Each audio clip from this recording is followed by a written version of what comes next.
The scientific community, the business community, and the policy world have spent decades studying greenhouse gas pollution and climate change.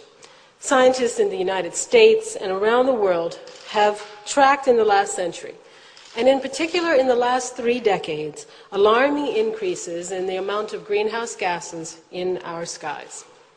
That increase is deteriorating the natural balance in our atmosphere and changing our climate.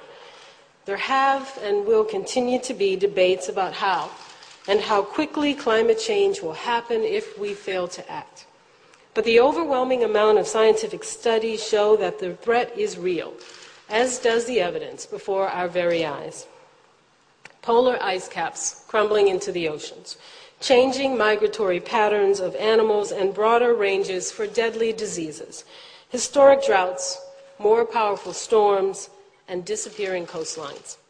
After decades of this mounting evidence, climate change has now become a household issue. Parents across the United States and around the world are concerned for their children and grandchildren. Governments are investing billions in adaptation strategies. Businesses are investing billions in efforts to cut greenhouse gases. Military planners are projecting new hotspots of instability and conflict. They know that if we do not act to reduce greenhouse gases, the planet we leave to the next generation will be a very different place than the one we know today. In 2007, the United States Supreme Court handed down perhaps the most significant decision ever reached in environmental law. The court ruled that the Clean Air Act, the landmark 1970 law aimed at protecting our air, is written to include greenhouse gas pollution. That verdict echoed what many scientists, policymakers, and concerned citizens have said for years.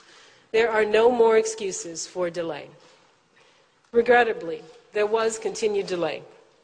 But this administration will not ignore science or the law any longer, nor will we avoid the responsibility we owe to our children and our grandchildren.